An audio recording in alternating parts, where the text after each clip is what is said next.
Assalamualaikum warahmatullahi wabarakatuh. Terlebih dahulu saya memperkenalkan nama saya. Nama saya Nur Azira Binti Halim. Saya daripada option 8 PSMP PJ2. Hari ini saya ingin membentangkan tentang kerja khusus gaya hidup sihat GHSS 3013 bagi tugasan 2, iaitu set tajuk yang saya pilih adalah obesiti. Pertama sekali kita lihat apa itu obesiti. Menurut Michael Guide 2000, obesiti adalah satu penyakit yang berbahaya untuk kesihatan tubuh badan, malah membuatkan seseorang itu kehilangan keyakinan diri sendiri. Kenapa bila seseorang itu menghadapi obesiti dia akan kurang keyakinan adalah kerana faktor kegemukan. Obesiti atau kegemukan adalah satu penyakit yang kronik yang sedang menular di kalangan masyarakat dunia dan masyarakat Malaysia khususnya. Obesiti adalah satu keadaan yang kompleks di mana seseorang itu mempunyai lemak yang berlebihan, iaitu kegemukan. Obesiti boleh diukur menggunakan pengiraan body mass, iaitu BMI. Kita akan lihat formula BMI adalah berat bahagi dengan tinggi. Kita akan lihat setiap faktor umur mempunyai BMI yang tersendiri. Jadi kita akan bahagi dan lihat skala dia. Antaranya macam kita overweight ataupun underweight ataupun normal gitu. Okey, kita lihat isu atau masalah. Okey, obesiti adalah penyakit yang serius akan tetapi perkembangan tidak dapat dielakkan. Kerana penyakit obesiti ni adalah bergantung kepada individu. Memang tak dapat dielakkan. Contoh rakyat Malaysia. Rakyat Malaysia adalah salah satu faktor masyarakat yang peratus tertinggi yang mengalami obesiti. Okey, yang kedua, masalah obesiti akan mengancam negara-negara yang mengalami fasa perkembangan. Fasa perkembangan ialah obesiti kelazimannya paling kritikal ketika individu berada di peringkat remaja. Hal ini kerana peringkat remaja adalah peringkat yang sangat pada fasa perkembangan yang sangat pesat, iaitu dari situlah mereka baru nak melangkah dunia baru. Dari segi perubahan fizikal, dari segi aktiviti yang mereka lakukan, dari segi fasa kehidupan mereka. Jadi kalau kita mengalami obesiti akan macam tadi kata akan mengurangkan keyakinan diri sendiri serta suka melakukan aktiviti yang mereka ingin lakukan. Okey, faktor utama dalam penyebab masalah koronari jantung adalah seperti diabetes, hiperkolesterolisme dan kekurangan tahap lipoprotein kepadatan tinggi. Ini adalah kesan jika kita mengalami obesiti. Salah satunya lah itu adalah isu atau masalah yang akan mengalami kalau kita mengalami obesiti. Okey, apa objektif penulisan yang saya lakukan? Okay.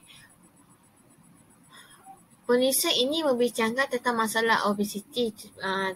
Ialah seperti yang kita dapat lihat yang melanda masyarakat Malaysia. Statistik menunjukkan bahawa ramai rakyat Malaysia ni telah mula mengalami masalah tersebut dan sekiranya tidak dapat dibendung dengan secepat mungkin, ia akan mula menjadi barah kepada negara. Kita boleh bendung tapi kita tak boleh bendung dalam 100%. Sebab itu dikata obesiti adalah satu penyakit yang sukar untuk diberhentikan sebab dia ikut pada individu itu sendiri. Okey, objektif lain bagi penulisan ini adalah untuk mengetahui faktor risiko kegemukan yang berlaku dalam masyarakat Malaysia, menerangkan kesan daripada masalah obesiti terhadap individu, kesannya macam tadi, dan membincangkan kaedah untuk mencegah kegemukan daripada terus membelenggu seseorang yang menghidap obesiti. Cara kita cegah. Kalau kita kena obesiti, tak semestinya kita akan sampai bila-bila kita akan mengalami penyakit obesiti. Kita boleh cegah dengan melakukan aktiviti ringan untuk fasa permulaan.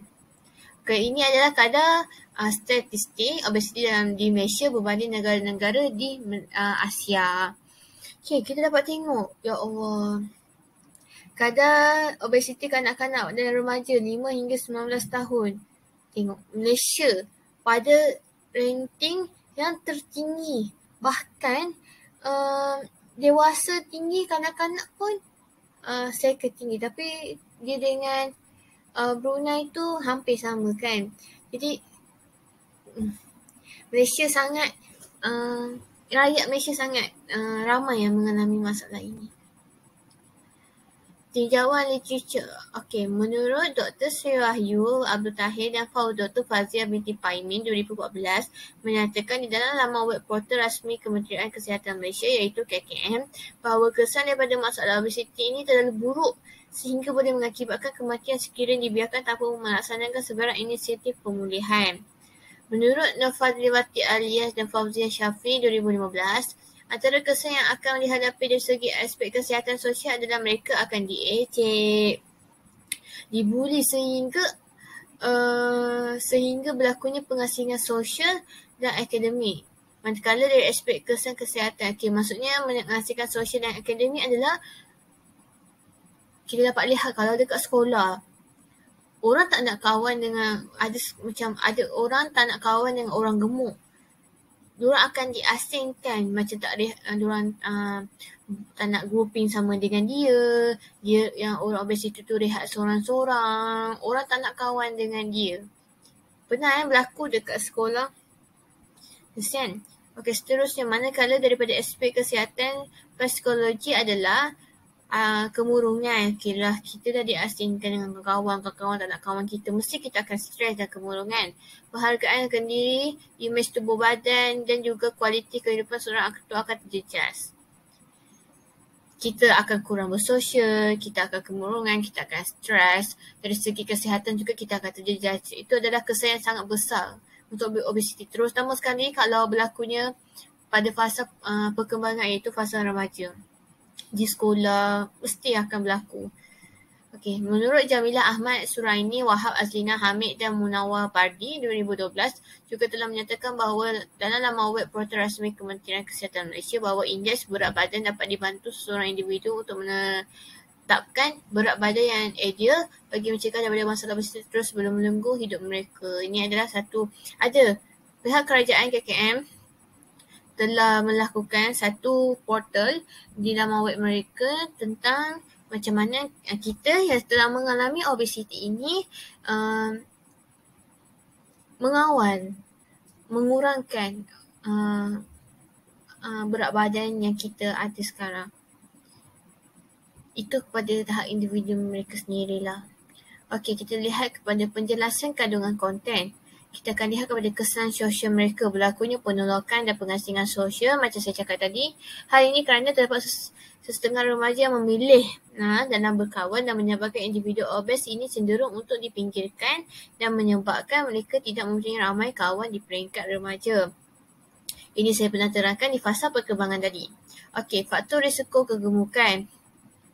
Faktor-faktor seperti umur, gender, keturunan dan aktiviti fizikal dan psikologi penyakit dan ubahatan. Apabila umur semakin meningkat, kadar metabolisme seseorang akan berubah.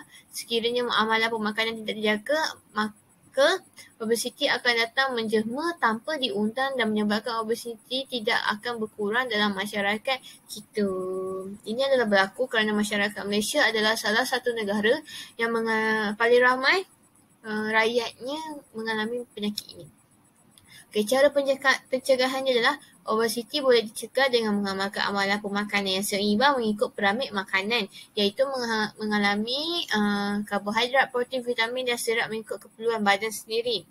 Aktiviti fizikal juga perlu dilakukan sekurang-kurangnya 3 kali seminggu untuk memastikan tubuh badan mengeluarkan toksik yang terperangkap dalam badan dengan air kencing yang dikeluarkan. Kalau obesiti ni kan, permulaan fasa mereka untuk start permulaan melakukan aktiviti fizikal adalah saya sarankan dengan berjalan dulu, buat aktiviti ringan. Jangan terlalu terus jogging, sebab apa? Kita tidak biasa melakukan aktiviti fizikal, jadi Sarankan dimulakan pada tahap yang bawah. Bukan bawah maksudnya teruk, tetapi permulaan bagi yang bersesuaian dengan kemampuan kita. Kita tak boleh push diri kita sebab kita lebih kenal diri kita. Dengan kesihatan lagi, kita lebih penting kan gitu. Jadi kita perlu melakukan dengan berjalan dulu. Dalam masa setengah jam kita berjalan, kita naikkan balik fitness kita. Sebab kalau kita terus ke yang susah, dia bukan saja kita tak sihat, bahkan penyakit lain juga boleh dihadapi, so asma dan sebagainya, ataupun kesakitan otak dan tulang dan sebagainya. Okey, kesimpulannya, obesiti adalah merupakan salah satu punca mengapa rakyat Malaysia pada masa kini yang menyebabkan berlakunya pertambahan masyarakat yang mempunyai masalah kesihatan yang lebih teruk seperti mengidap penyakit diabetes, sakit jantung dan obesiti ini sendiri.